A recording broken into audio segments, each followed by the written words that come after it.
So I spent 10 years writing what became the World Encyclopedia of Christmas. There's just so many wonderful things dealing with Christmas. It occupies about 10% of our lives. A purely secular Christmas, who's interested?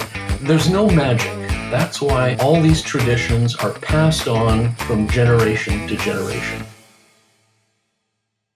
Hi, everyone. Welcome to a very festive episode of the Two Things You Shouldn't Talk About podcast. I'm joined this week by Dr. Gerry Bowler, who is probably the person who, in my opinion, has the best claim to the title Mr. Christmas from what I've read. So, Gerry, thank you so much for joining me tonight. I'm so excited to have this conversation with you because I, like most people, love Christmas. So thank you for joining me.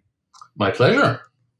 So what got you interested in the topic of Christmas? What sort of started this interest for you? That's a good question. I was trained as a tutor historian with no particular, a focus on political theory. And I taught that for about 10 years. And then in the early 90s, I was asked to a Christmas party and asked to bring something non-commercial as a gift. So I brought a little historical Christmas quiz.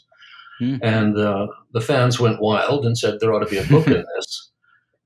So I spent 10 years writing what became the World Encyclopedia of Christmas. And when I started the project, there was really very little scholarly interest in Christmas. But since the turn of the millennium, there's been a real stampede of historians and sociologists to the study of what is the world's favorite festival, a 2,000-year set of wonderful history and customs and songs. So it's a fascinating topic, and since I got into it, I wouldn't want to do anything else. I've been doing it now for, I guess, 30 years. Yeah, that's fascinating to me, thinking that it wasn't a particularly well-researched or well-written about topic in the academic world. I find that pretty surprising. So whenever you embarked on this encyclopedia, was there anything like that had already been produced by anyone else? No, that's the funny thing. When I produced it in 2001, poof, two other Christmas encyclopedias appeared the same year. That very often happens. There's something like the force. There's something in the ether that goes around. It wasn't a very rich area for scholars. A couple very, very good books on little narrow topics. But since then, there's just been a wonderful outpouring of study on it. I could spend the rest of my life doing it and barely scratch the surface. Yeah, well, I mean, it took 10 years to get this book together. So clearly there's a huge amount of information out there. And probably, like you said, you could spend years and years diving into the depths of this topic. But, is your interest primarily from a faith perspective or cultural or a bit of everything? It's a bit of everything. I am a Christian, and that kind of helps. So I do get to understand, maybe the early church mind or the medieval Christian mind a little bit better than maybe a secular counterpart might. But there's just so many wonderful things dealing with Christmas. It occupies, about 10% of our lives when you consider how much time that we spend thinking about it, shopping, preparing, cooking, recovering from, wrapping, baking, sending dreaming mail. About next year's Christmas. Exactly. Yeah. I used to give a series of lectures about this time of year at my church, saying it's time to get ready for Christmas. And one of the complaints about Christmas is how much of a rush it is. So much going on, you really got to take your time. So the earlier families get to decide what they want to do about it, the less stress occurs in December. Yeah, and all the people who are less prepared have to stop by the gas station the night before to get to get something. You're in Canada, am I right? Yeah, right smack dab in the middle of Canada. Yep. Do you guys say gas station or petrol station? We do say gas station, yeah. Do you say it in Northern Ireland?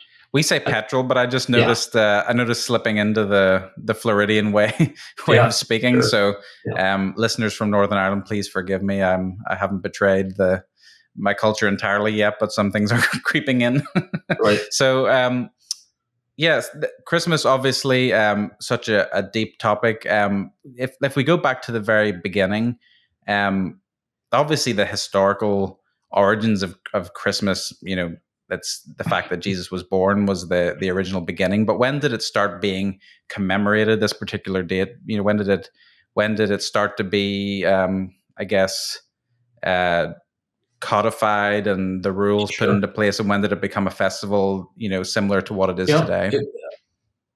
Interestingly, Christians spent a couple hundred years arguing about it.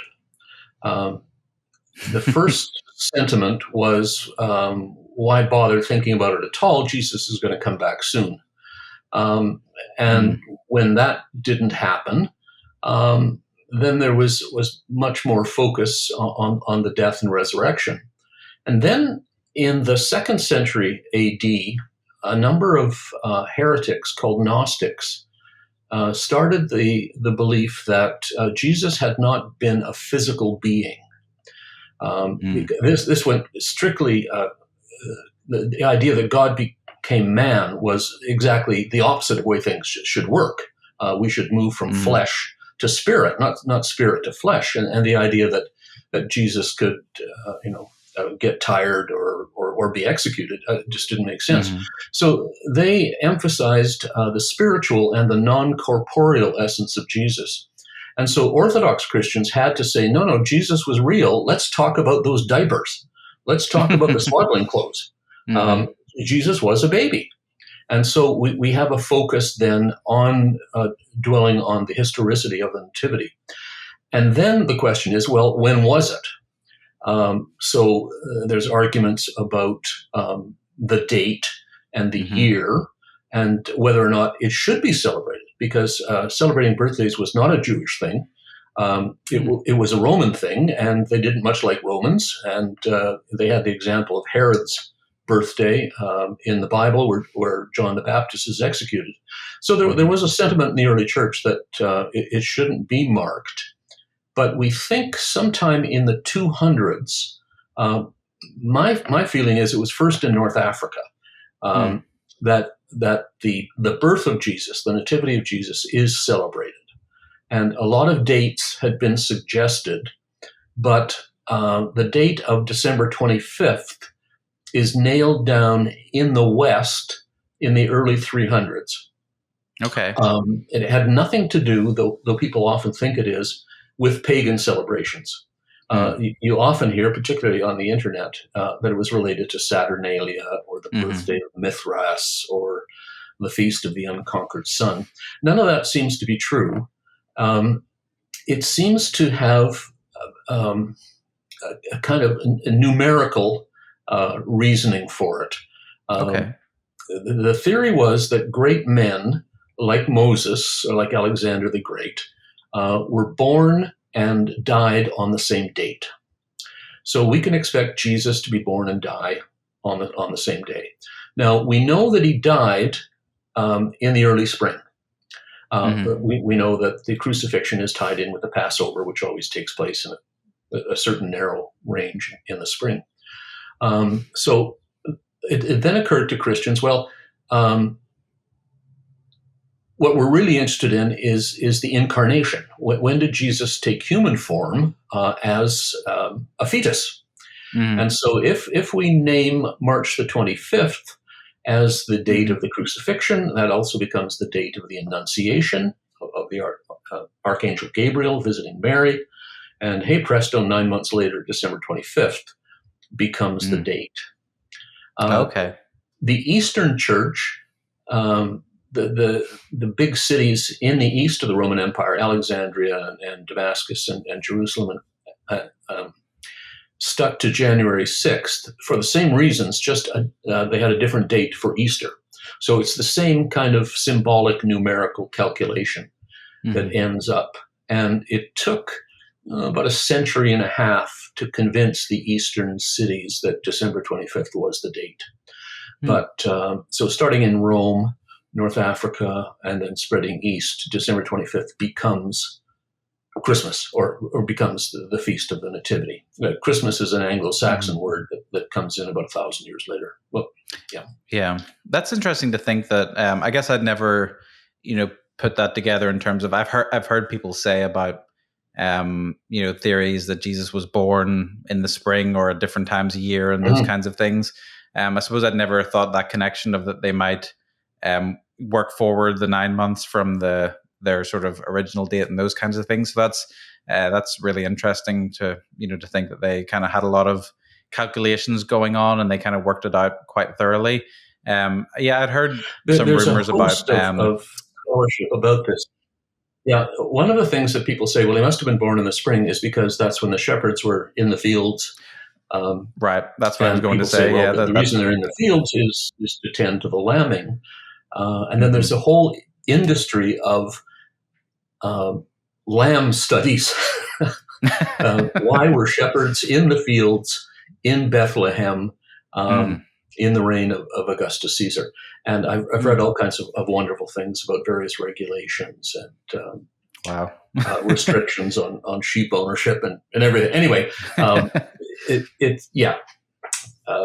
just one of the 1,000 facts to argue about in the origin of Christmas.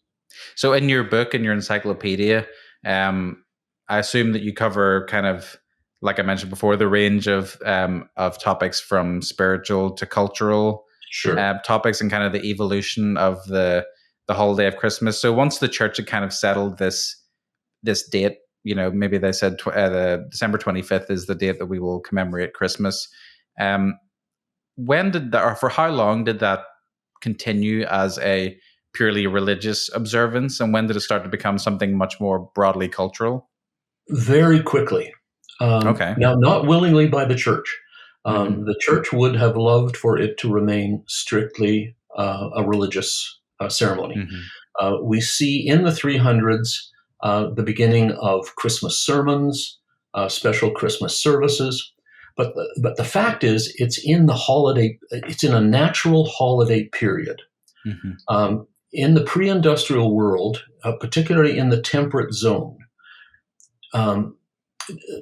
December is the time for feasting, because that's when the crop is in, that's when the grapes are harvested and the wine is made and the barley is in and the beer is made and the animals have been slaughtered and the bread has been made, the cakes have been made. There's no refrigeration. This doesn't keep. We have to eat it now. So it's a natural feasting period. And that's why everybody in the temperate zone has a midwinter festival. Also, it's the most barren time of the year. So you want in your house greenery to remind you that spring is going to come. Again, that's very common in all midwinter festivals. It's also the darkest time of the year, and so you want light. So those three things are associated with every midwinter festival and get latched on to the celebration of the Nativity extremely quickly. But certainly by the end of the 300s, churchmen are complaining about how it's being celebrated. Don't put up the ivy. Don't go dancing in the streets. Was this an intentional thing by government or people, to try and merge these holidays together? No, it's just it's a holiday worth celebrating. So if you're going to have a holy day, it's always associated with a feast. So we talk about the Feast of the Annunciation and the Feast of the Visitation and so on. And 9 times out of 10, it's a happy occasion and you want to celebrate it. That's why during Holy Week, we have solemn observances for Good Friday, but a blowout on Easter. You have a big Easter meal.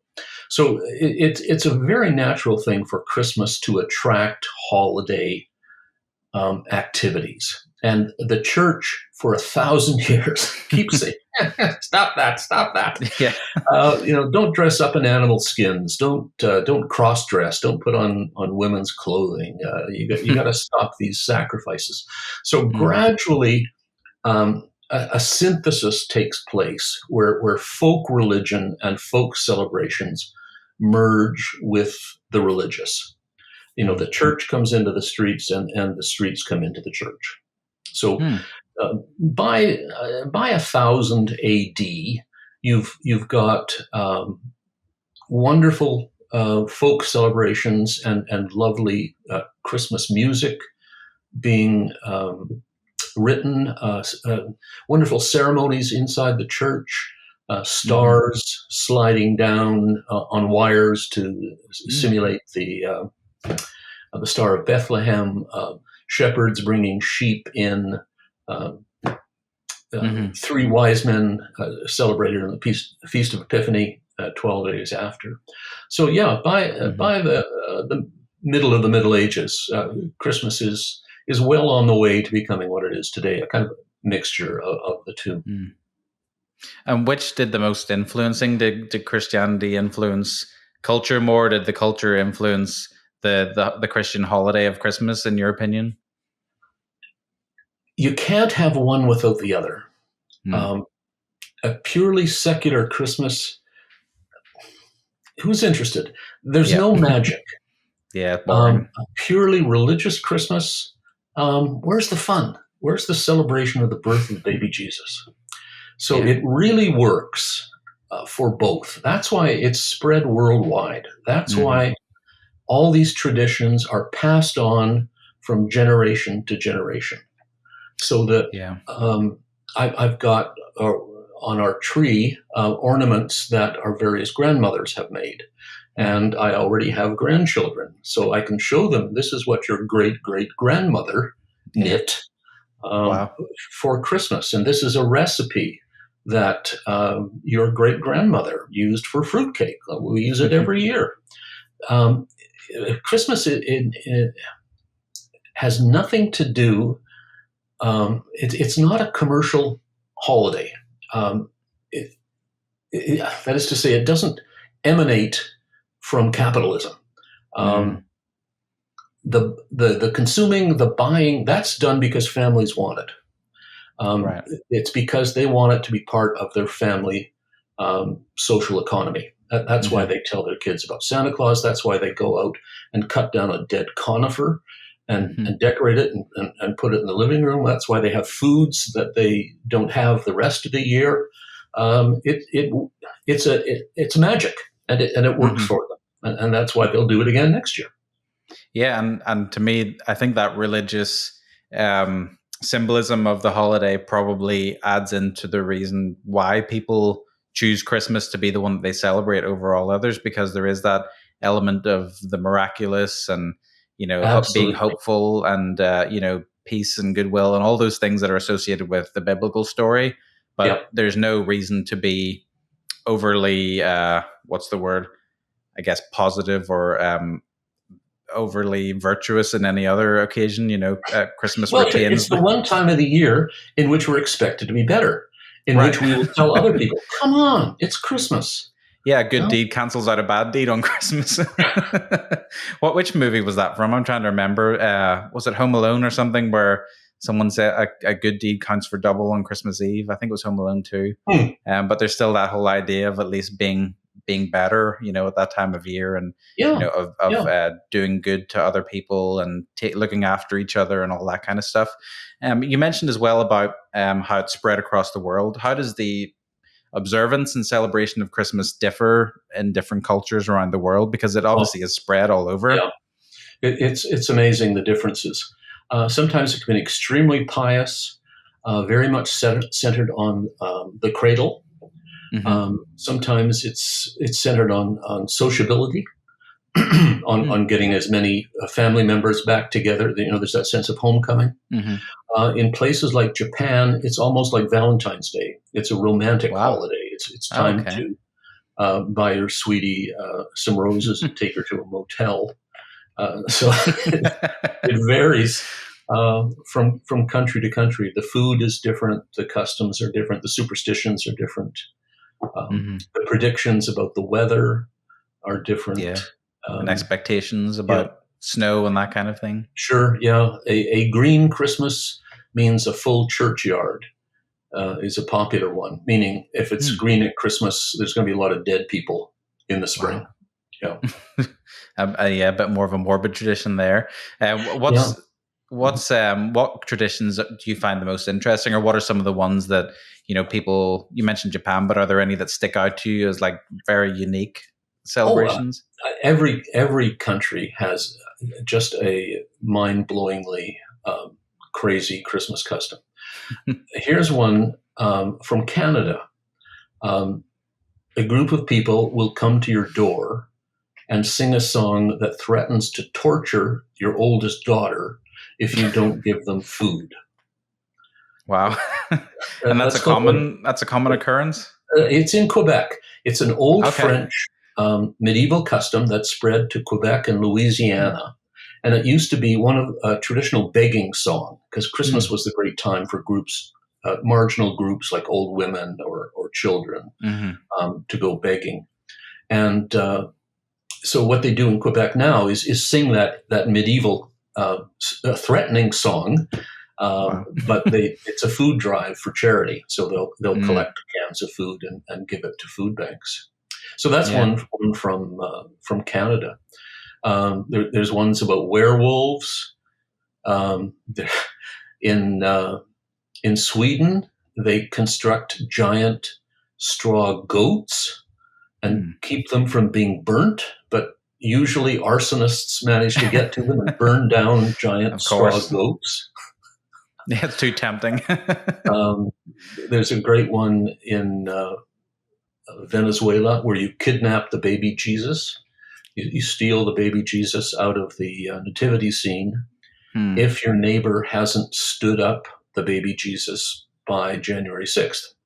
So if you go to your neighbor's house and you see in the nativity scene the baby Jesus is still lying down on January 6th, you can kidnap him, take him to your house, and the owners then have to get a party together.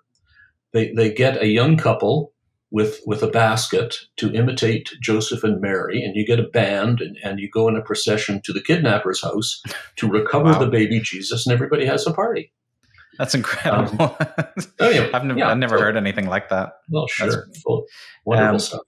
I remember my German teacher in school telling me, I think it was, the name was Ruprecht, but like a German kind of Knecht Ruprecht. like negative Santa Claus kind of thing that was like the anti-Santa that he came can for bad be. kids. Yeah. He's one of those what I call scary helpers. When St. Nicholas, for centuries, was the original magical Christmas gift bringer. But in the 1500s, the Protestant Reformation abolished the cult of saints. So St. Nicholas had to go. But they didn't want to lose the Christmas gift giving to children. So they replaced St. Nicholas with the Christ child, Das Christkindl. The problem with the Christ child as a gift bringer was he couldn't frighten kids into good behavior the way St. Nicholas could, because St. Nicholas would often come to your house and wallop the bejabbers out of you if you hadn't learned your catechism or if you'd been a bad kid. And the baby Jesus can't carry gifts. So the Christkindl, the Christ child, morphed into a young girl dressed in white. She would represent the Christ child and always be accompanied by a scary helper that would do the frightening and the carrying. Very often they had names that harken back to St. Nicholas, like Pelznickel, which is Nicholas in furs, or Aschenklaus, Nicholas smeared with ashes. And they would be the ones carrying the whip or carrying the chains and the basket. And Knecht Ruprecht, servant Ruprecht, was one of these. Sometimes he's gentle, sometimes he's pretty scary. It depends on the myth at the time. Yeah, that's the really scary looking guy comes from Austria. That's Krampus. He's the one that looks almost exactly like the devil, and he's a favorite. Yeah, I think there's a movie about him. I think, or some kind of movie. I think they made years ago, a horror movie. The Krampus craze has caught on. They're having Krampuslauf Krampus runs in San Francisco. It's spreading across the States. It's getting a bit out of hand. Yeah, it seems a little in Austria, emblematic. they're kind of there's traditions of lines you don't cross. You can be scary, but not that scary. Right. The Americans will take time to learn the rules. Yeah. Kind of absorb every other tradition and sort of put their own spin on it. So I guess. Yep. Oh, sorry, go ahead. No, I was just going to say, look for it in Florida. I'm sure it'll pop up there. I'm sure it will at some point soon. This obviously brings us to the, I guess, what is one of the most interesting traditions of Christmas, which is, of course, Santa Claus and how that relates to everything. So how did a Christian holiday sort of evolve into, the guy on the Coca-Cola bottles and drives a red truck around and all that kind of stuff? St. Nicholas is banished from Protestant Europe. He completely disappears from England. England does without a magical gift bringer for over 300 years. But he is preserved in the Netherlands. The Dutch kids just liked St. Nicholas too much. Dutch Catholic kids kept him, and even some Dutch Protestant families. So that when Dutch settlers moved to the Americas and set up New Netherland and New Amsterdam, which the British conquered and became New York, they brought the St. Nicholas myth with them. So that's brought over in the 1600s. And the Dutch keep it alive. The Dutch colony families keep it alive for a couple hundred years. So that even English-speaking New Yorkers are aware of this Sinterklaas myth. That's how you say St. Nicholas in Dutch. So they can sing songs about it, and they hear about the cookies and this strange gift bringer. But in the English-speaking world, generally, Christmas had degenerated into a lower class festival. Remember, in the middle of the 1600s, it had been abolished. The Puritan government abolished Christmas celebrations. And when it returned with King Charles, it went down market. The elites didn't celebrate it. The church didn't think much of it. But the common folk kept it alive, and it was an outdoor, raucous, alcohol-fueled celebration. And this transferred to North America, in the North American colonies. So in the United States, by 1800, Christmas was a time in which the middle class stayed off the streets. There were drunken gangs of men going about singing songs, demanding money, shoving decent folk off the sidewalk, stoning the bourgeoisie as it came out of the opera, burning down immigrant Catholic African-American churches. Wow. And having a good time. So you're much more likely to see the word Christmas in the police column of the newspaper than you were anywhere else. In New York City, a number of middle-class artists, poets, writers wanted a way to domesticate Christmas, to bring it indoors, tame it, focus it on the kids, and get rid of this class tension. So we have guys like Washington Irving writing about the English country manor house Christmas, how sweet and multi-generational and multi-class it was. And then we get a couple poets around 1820, one of whom is quite famous, Clement Clarke Moore, who writes the poem The Night Before Christmas. But the year before that, an unknown genius writes a poem called A Children's Friend that invents Santa Claus. We know it's Santa Claus because his name is written right on his hat. Okay. Not as a Catholic bishop, but as a guy in a long red robe trimmed with white fur, traveling in a reindeer-powered sleigh, coming down the chimney, bringing gifts to good little girls and boys. Clement Clarke Moore copies that, makes it 8 reindeer instead of 1, shrinks Santa Claus. In the original poem, he was a normal-sized adult. Clement Clarke Moore makes him an elf, makes him small enough to come down the chimney. So in the early 1820s, we've got essentially the invention of Santa Claus. And the thing goes viral. It's just such a wonderful notion. Parents pick up on it, newspapers pick up on it, and it spreads all over the United States. Nobody's quite sure yet how to spell Santa Claus, because it had been an oral tradition up to this time, and nobody knew how he looked. So you've got short, fat Santas. You've got Santas the size of your thumb, little fairies. You've got regular-sized adults. He's a young man. He's an old man. He's bearded. He's clean-shaven. He looks like a Civil War or a Revolutionary War general. No, he looks like a farmer. No. So it takes decades of artists and poets to sort this out. But that's what happens. That's what the 1800s is for, the spreading of the Santa Claus myth and his standardization. So in North America, by 1900, he looks pretty much like he looks now. He is an adult, elderly, bearded adult, dressed in fur-trimmed jacket, boots, big built.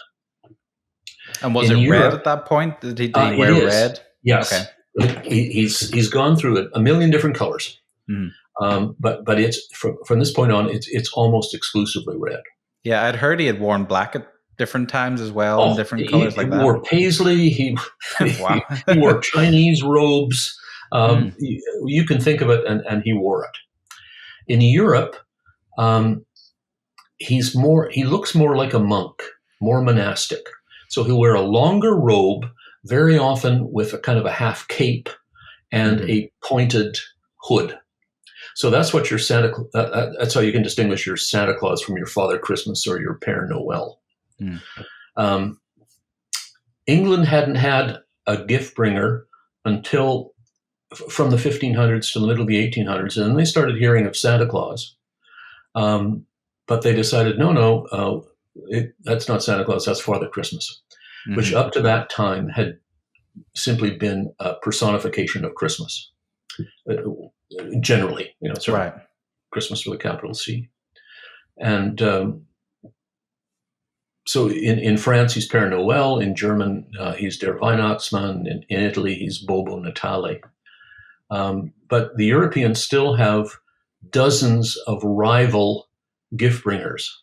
And St. Nicholas is still around, the 3 wise men, various goats, elves, witches, some pretty scary creatures. But still. Nice witches that bring gifts?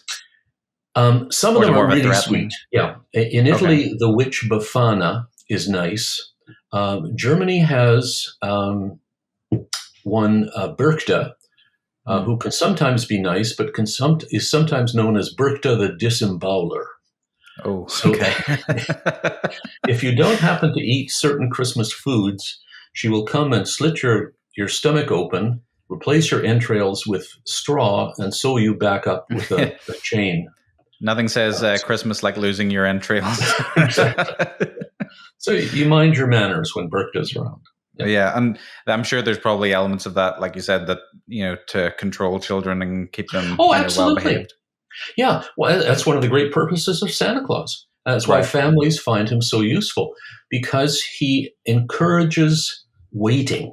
You can say, well, of course you'd like that PlayStation, but that's what Christmas is for. Hang on, maybe Santa will bring it to you. And Santa is also an unseen disciplinarian. He knows when you've been sleeping. He knows when you've been bad or good, so be good for goodness sake. Yep. Yeah, well, I was a piano teacher for a while, for many years. And, that was one of the things I used to tell the students, was that, the piano teachers gave the reports to Santa Claus, whenever it got to Christmas time. I was like, Santa checks not just parents, he goes to teachers and even piano teachers. And I said, I'll have my report ready. And if you're not, Oh, if you're messing around in the lesson, then, not a good report, So I've used that before. I don't have any kids yet, but that's, I have availed of that, of that benefit well, of Santa Claus. the worst example of the Christmas surveillance state is the elf on the shelf. I was going to ask you about this. I Thoughts? just hate it. Yeah, Really? I'll have no truck nor trade with the elf on the shelf. That's Yeah, a it's little too weird. oppressive, I think. Well, that's, my wife wanted me to, when she heard I was talking to a Christmas expert, she said, well, you have to ask him about the elf on the shelf, because she thought that maybe there's kind of a mischievous, sneaky kind of side to the elf. That's, well, it's a very, very recent invention. It's not a tradition at all. It's a commercial thing. And so they've had to keep coming up with the story, the backstory, and continue. You must place him at different. No. We can do without the elf on the shelf. Just one too many things. No. So yeah, going back to Santa, what do you make of the kind of, I guess, the ethics of Santa Claus? As Christians, we're told not to tell lies and those kinds of things, but do you think there's any sort of ethical problems with telling your kids that Santa is real? No, I do talk to Christian parents every year about this, and every year I say this is a noble myth. What you're giving with the Santa story is a sense of fantasy, of anticipation, of waited time, of self-control, of generosity. Here's an astonishing thing about the Santa myth. Parents who could be the recipient of gratitude, here's your Christmas gifts, they deflect that. They abjure it and say, no, it's not us. It is this mythical being, because it gives kids so much joy. Now, my grandchildren are right on the cusp of disbelief, figuring it out. I think this is going to have to be the year in which I break it to them. But usually kids find out on their own, and it's a rite of passage. It's a way of being admitted into the family conspiracy. They figured out there's no Santa. I figured it out when it used to be a custom to get a mandarin orange, what we call a Japanese orange, in the toe of your stocking. And I had my doubts about Santa. So we left out a mandarin orange and cookies for Santa, as one does, and a glass of milk and a carrot for his reindeer. But I marked that orange. And sure enough, that was the one I found in my stocking. Busted. So, that's it's as much for the parents as well as the kids, sort of imagining all these ways to, like you said, the conspiracy of it all. I remember my parents, they did all kinds of things. They put lights in our next door neighbor's field. There was like a kind of a small field next door, like a big patch of grass, and they set up lights as if there was a landing pad or a sleigh there or something. And that's great. They told us, we weren't going to get any gifts if we looked out and saw Santa out there. And then there was one year that my uncle, they dressed him up in a Santa costume, and we had this huge inflatable Santa in the front yard, or this big thing in the garden, and of course it's held down by bungee cords, and he comes running around the corner and trips on the thing and knocks over the inflatable one. But we were petrified, because we thought, if you heard or you saw Santa or whatever, then you were done for. You weren't getting any gifts. So Heather, my wife, on the other hand, her parents, they used to, I think they avoided the kind of the lying or the dishonesty of it all by writing Mommy Claus and Daddy Claus on the thing, and kind of, it was kind of a blending of the of the two. But I've heard a lot of opinions. Some people say they'll actively tell their kids that it's not true, so they can go out and be missionaries to the other kids and tell Yeah, them little atheist missionaries. Yeah. yeah. So I don't know. I think that the magic of it all is, I've always thought it doesn't do much harm because it's not.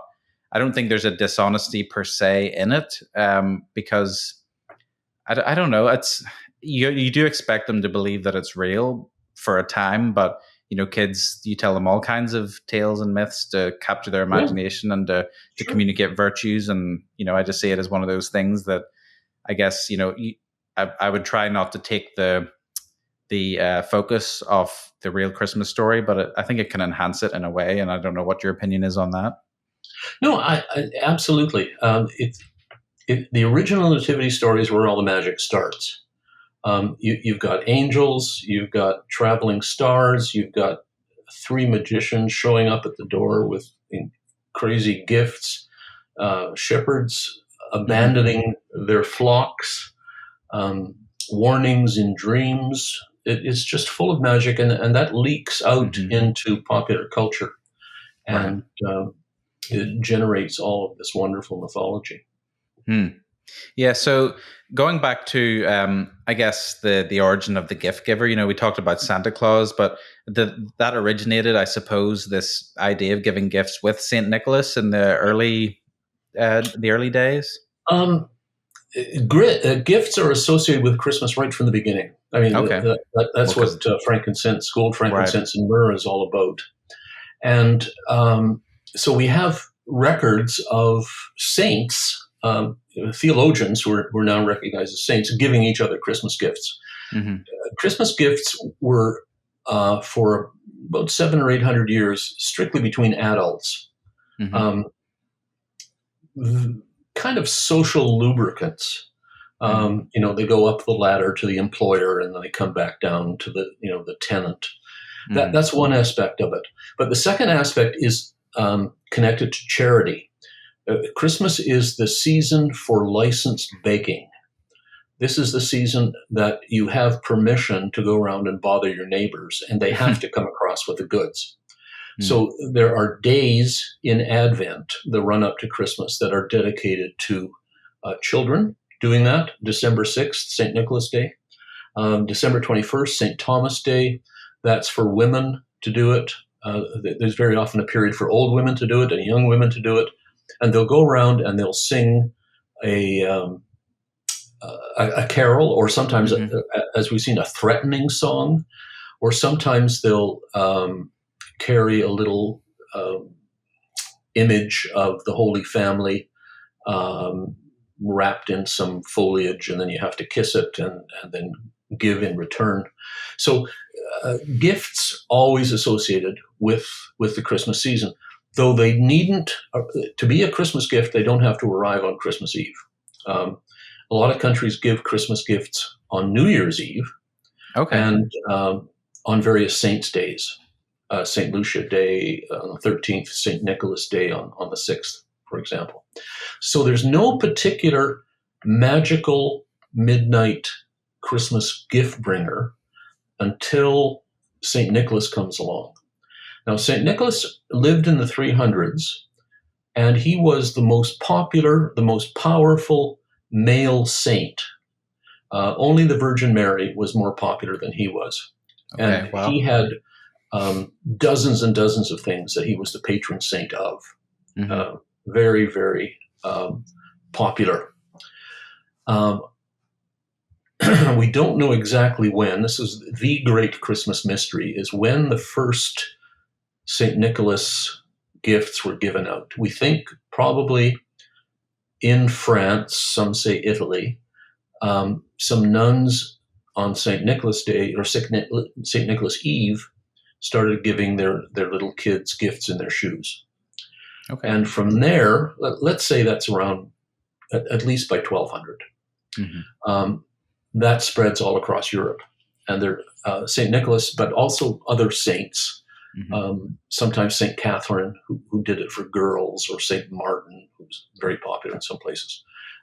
They also give it, but largely St. Nicholas. So the Christmas gift giving for kids that comes in secret is St. Nicholas from around 1200.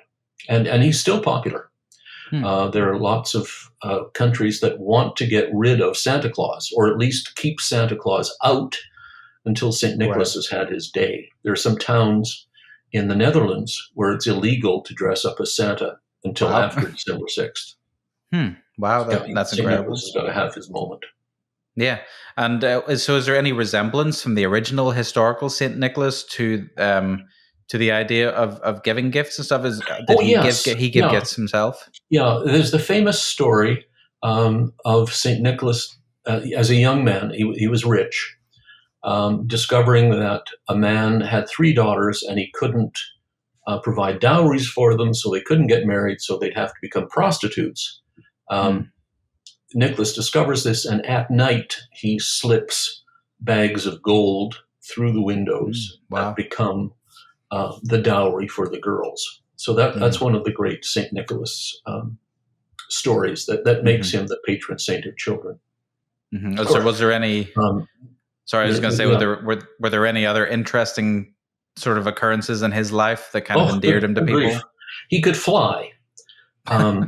So he was the patron saint of sailors, and sailors would never set sail without acknowledging St. Nicholas. So he could fly and rescue shipwrecked sailors. He had the gift of bilocation. He could be in 2 places at once. So if you want to understand how how Santa Claus or St. Nicholas distributes all the gifts, he's been able to do that since the 500s or 600s as these myths develop. I was where was I? Ypres in Belgium, looking at the battlefield site. And there's a medieval cathedral there that had been destroyed in the war, but it rebuilt brick for brick. So there's this wonderful Gothic cathedral built in 1921. And I'm looking at it, and I see this bishop's crook and a wooden tub with 3 boys sticking out of it. I go, that's familiar. And then I turn, there's St. Nicholas. And the motto, St. Nicholas, ora pro nobis, St. Nicholas, pray for us. The 3 kids in the tub story is the one that makes him the patron saint of kids. He is 3 students are on their way to school. They stop off at an inn. The evil innkeeper kills them and sets them down the basement to pickle in brine so that he can sell them in his meat pies. St. Nicholas comes along, senses something is wrong, goes down the basement, resurrects the children. So you've got a million medieval pictures of 3 young boys springing out of tubs. I don't think I've ever heard that one. Oh, my goodness. Yeah. I got to hang around some Gothic cathedrals. Yeah, I've been to a lot, but I don't remember ever seeing 3 boys. I'll have to. I bet next time I go and see one, I'll see it. I'll just notice it somewhere. Sure. Once you see it once, you'll see it everywhere. Well, hundreds and hundreds of churches and towns named after St. Nicholas. You'll run into a St. Nicholas church everywhere. I remember I was in Piraeus, the port of Athens, walking around, and sure enough, there's huge St. Nicholas icons everywhere. Yeah. And so St. Nicholas, these stories obviously develop about him, but how many would you say, like what stories are real and what things do we know about him for sure? Yeah. Is there much out there? There are some who will go so far as to say he never existed. I would not go that far. The one thing that we think he's associated with historically is his appearance in 325 at the Council of Nicaea. Christianity had just become legalized, but there were 2 contending theories about the nature of Jesus. The one coming out of Egypt, promulgated by a priest named Arius, said that Jesus was not God. He was beloved of God. He was extremely powerful. He was kind of a super angel, but he was nonetheless a creation. So that's how you could stick to Christianity as pure monotheism. The majority opinion said, no, Jesus is, in a sense, God. He is part of the Trinity, God the Father, God the Son, Jesus, and God the Holy Spirit. And the Arian theology lost at that particular conference. Mm-hmm. And St. Nicholas, the great story about him is that he was mad at Arius and punched him in the nose. Yeah, I think I remember a violent streak you'll in see a lot the of St. memes, Nicholas story. of that. Yeah. Well, that's it's good to know that he had it in him. Oh, well, now that's an interesting theory or story. In the 1000s, the bones of St. Nicholas rested in the Eastern Roman Empire, in what's now southern Turkey, in a place that had only recently been overrun by Muslims, part of the push against the Eastern Roman Empire. And this little town of Myra, Myra, in what is now southern Turkey, had been occupied by the Turks. And the Turks left the church alone. But Normans, these ex-Vikings who had settled in France and become Christians, but never lost the desire to go to interesting places, meet foreigners, kill them, and take their lands, had erupted into the Mediterranean and taken over various places. They took over southern Italy. They conquered it from the Eastern Empire. And they wanted a set of relics for their new cathedral that they were planning in the town of Bari in southern Italy. This is the time of the great relic craze.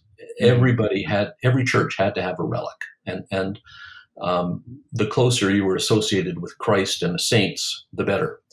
So a group of Normans from Bari sailed to Myra, went into the church, beat up the priests, tortured them until they gave up the bones of St. Nicholas. And the Normans took them back to Bari and built an enormous cathedral over it. The monks at Myra said, "Ha, we fooled you, we gave you the wrong bones. We've still got the real bones."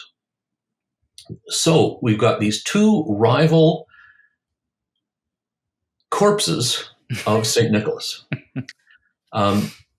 Now, one way of telling whether a guy is a saint or not is if there are miracles associated with your tomb. Well, both cities report miracles at the tomb. Both tombs exude a sweet-smelling liquid. In Italy, it's called manna di San Nicola. And in both places, monks will sponge it off the sides of the tomb and put it into bottles and sell it to you. Oh, wow. I have a little bottle of magical St. Nicholas tomb water from the site in Myra. Now, so I'm going to leave the story of who the real St. Nicholas is alone. I tend to Myra. But anyway, they dug up St. Nicholas at Bari and reconstructed his face from the skeleton. And the skeletal face that reemerged was a tough guy. He had a broken nose. Oh, wow. He looked like the kind of guy that would punch out a heretic. So and this is in Italy? The one in Italy? Yeah, the one in Italy.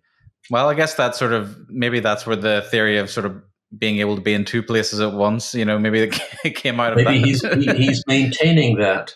Yep. Yeah. The Venetians also claim that they stole some bones, and it turns out from DNA that it's from the same skeleton that Bari has. So we know there are at least 3 places that have St. Nicholas. One of them donated it to a church in New York, but that church and the relic was destroyed in the 9/11 bombings. The buildings just plain, the skyscraper just plain flattened the building. Whether they will get that relic back or another relic, we don't know. But for a while, he was known as St. Nicholas of Myra, Bari, and Manhattan. Wow, I'd never heard that. That's really interesting to hear some of that the historical backstory there. Sort of moving on towards the more modern times. I have to, ask your opinion on Christmas movies while I'm here. Mhm. Do you have a personal favorite, or do you have like the ones that every year have to be played in your house?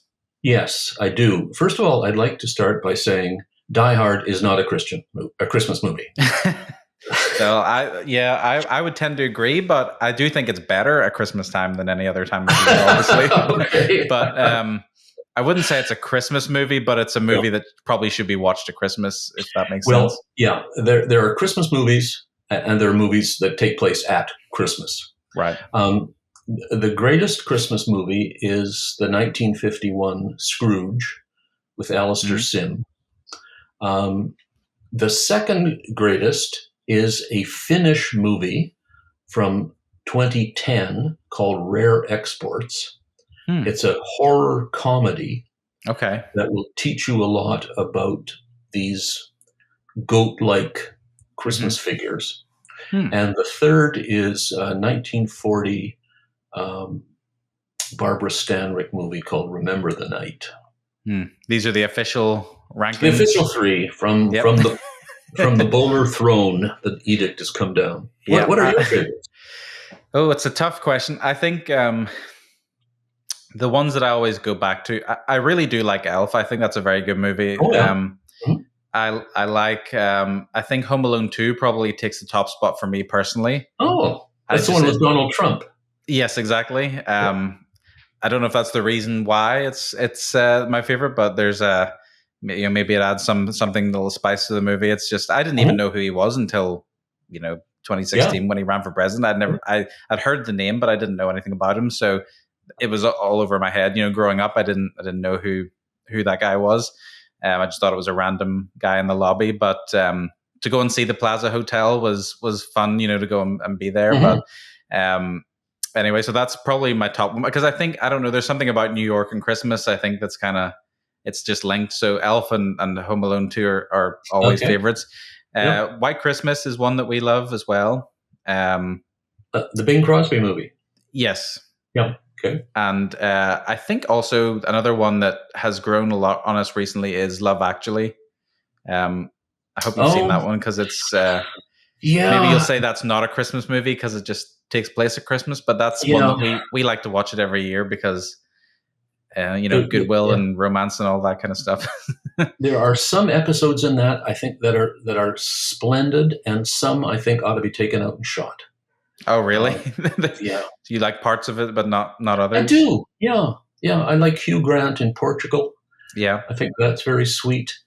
Um, the the whole prime minister no, I storyline. hated that. Yeah. That was a nasty bit of British chauvinism that I thought was typical left wing London.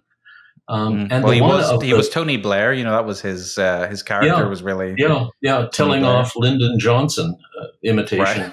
Yeah. The one of the little kid running through customs to Yep. Liam Neeson's kid. yeah that'll get a kid shot in That's true. I most think parts of the world. Anyway, yeah, this might have been pre 9/11. I'm not sure when that movie came out, but it might have been pre the big security lockdown. yeah, I think, yeah. well, maybe it was just slightly after. I can't remember, but it's one that we really like that movie because it's, I guess it's Christmas, but Yeah. maybe a little more loosely Christmas than Mhm. others. Yeah, Um, Emma Thompson opening the gift. that's heartbreaking. Yeah. Yeah, it is. That was splendidly done. Yeah. Yeah. There's a lot of funny characters. I think it's because it's an ensemble cast of all the great British kind of actors of the era. It kind Mhm. of typifies the whole, I guess, the cool Britannia movement that they said, Yeah. of the Yeah. Tony Blair era. So there's kind of a nostalgia there, I think, for a lot of people too. But they're the ones that we tend to come back to. Mhm. Home Alone, we kind of alternate 1 and 2. They're both good, so we sort of go back and forth. But Hmm. there's some that I never really warmed to. Movies like Scrooged, like the Oh, I hate it. Yeah, yeah, I never. very mean spirited. Yeah, I never liked Yeah, that and movie very anything much. Jim Carrey did, his Grinch was I didn't was like that at bad, all. but Heather loves it. his Christmas Carol is just awful. He does all the parts, and Yeah. they throw in a chase scene. Ugh. Anyway, Yeah, the Grinch never really worked for me either. It's too just it's kind of, I can't remember the name of it, but there's a particular theory about things that look too close to humans but aren't human, and they kind of creep people out. And that's kind of how I feel about the Grinch. He's like he's anthropomorphic, but still a little too creepy, and the who's with the noses is just I don't know, just not my thing. Anyway, so let's do a little bit of quick fire questions. If I'm gonna throw out some Christmas traditions, and if you could take a couple of seconds on each just to tell me, where they came from, and what's your opinion on them today. So let's start off with Christmas trees. So good, bad. Should we stay away? Is it pagan? I love them. I don't mind chopping them down. We got lots of them. We got tens of millions of them here. Though I have switched to a plastic one because at some point it's just not worth the bother. Right. Yeah. There's a European trend now where you can rent a Christmas tree. Actually, you can rent the same Christmas tree year after year. Oh, wow. And then eventually it'll graduate and they'll plant it back in the forest. So that's the best of both worlds there. I never heard that. When people say it's a pagan tradition that Christians appropriated, No, how do you feel about that? No. It's just part of the desire to have greenery indoors. Interesting. Okay. Next one, mistletoe. Mistletoe supposedly has a pagan origin, but it was used as part of the greenery indoors all through the Middle Ages. It only became a Christmas kissing custom in the 1700s, and it was very low class. It only became respectable in the 1800s. Interesting. Okay. How about wreaths? Same idea. Wreaths, again, greenery indoors. Advent wreaths invented in the early 19th century at a German home for boys. What about Xmas, not Christmas? X is the Greek letter chi, which is the first letter in Christos, Christ. So nothing pagan, nothing disrespectful in it.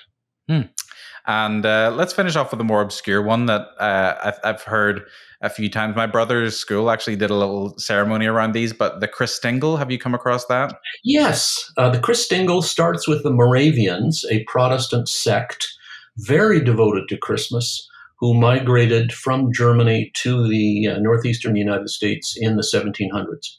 They're responsible for a lot of the Christmas love that permeated the American colonies, including the Christmas tree and little villages set beneath the Christmas tree.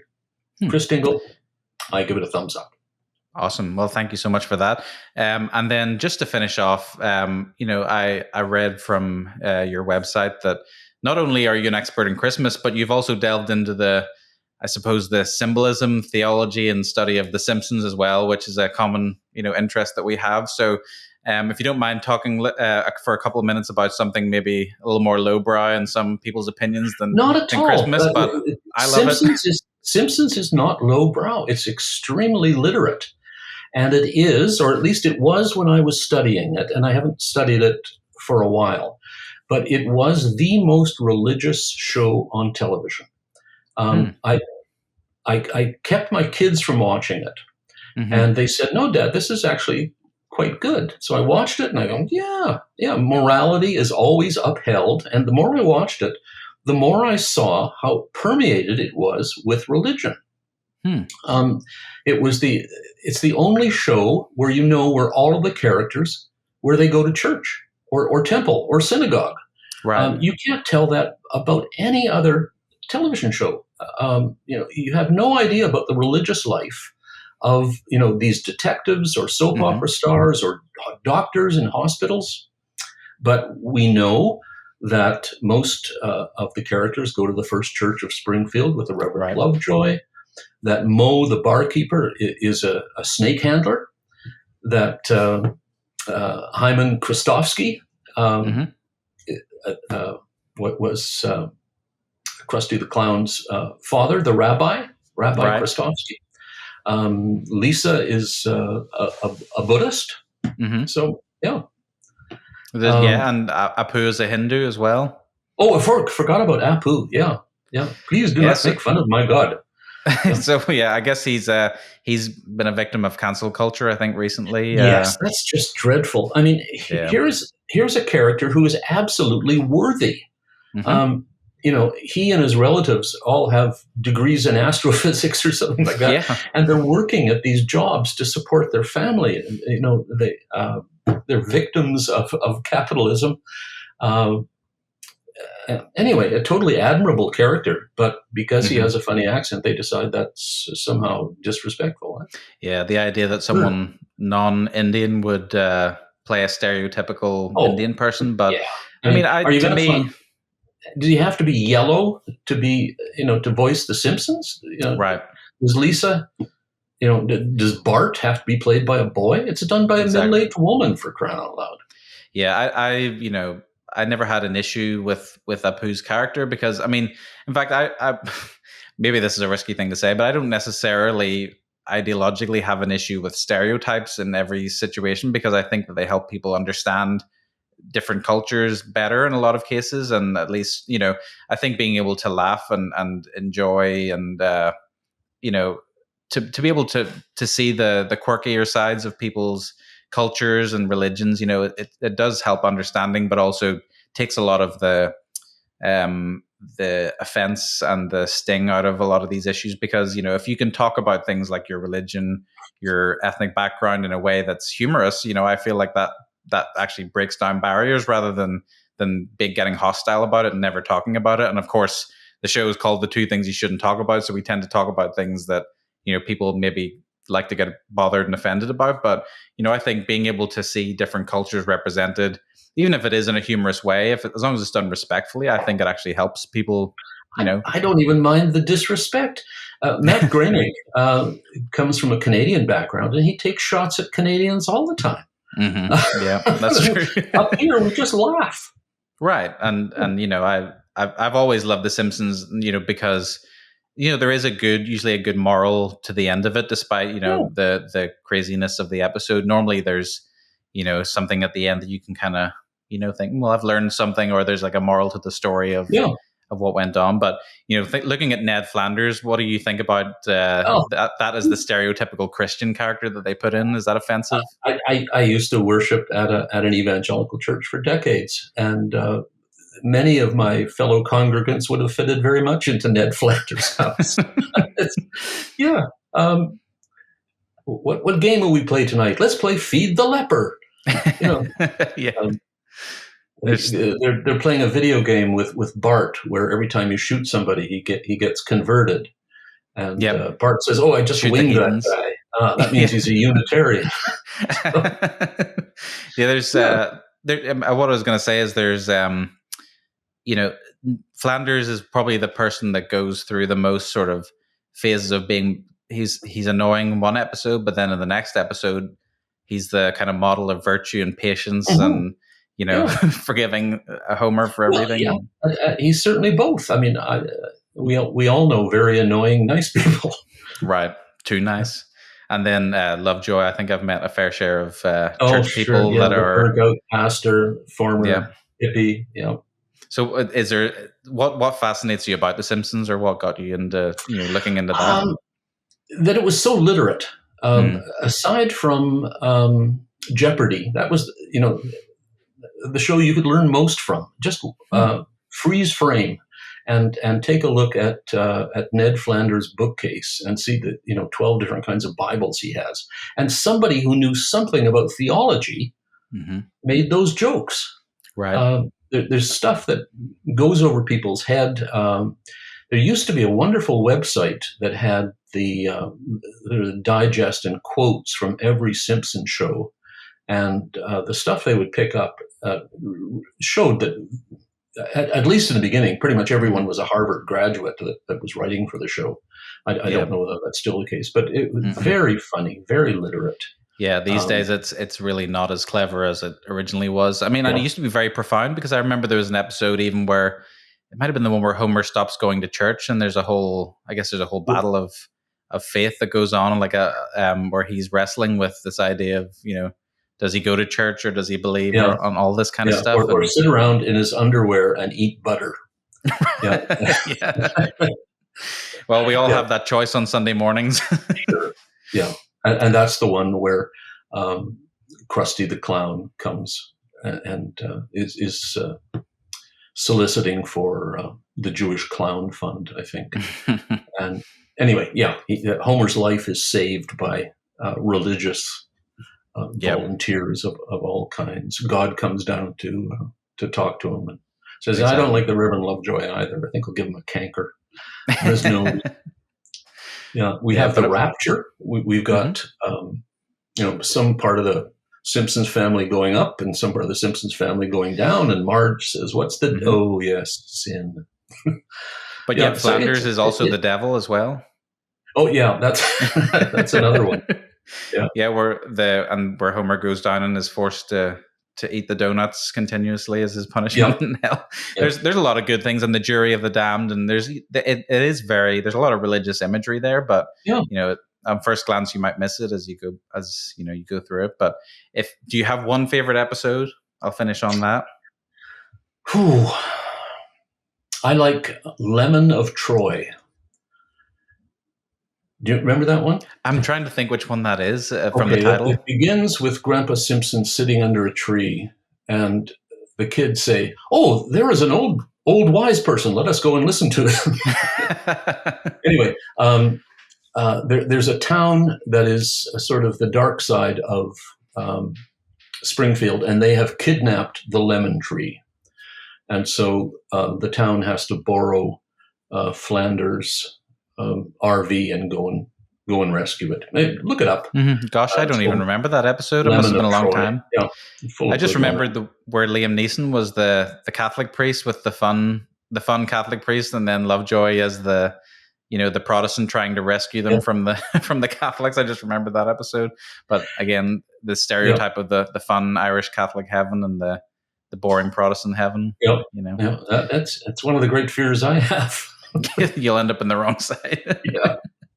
I think if I had to pick a favorite, there's a lot of episodes, but there's a particularly good one. I mean, I love the one with Springy, where they have the bid to host the Olympics in Springfield, and then Homer's flushing the springs down, and that's one. And then the one where the flying hellfish, the one where flying Grandpa Simpson in World War II.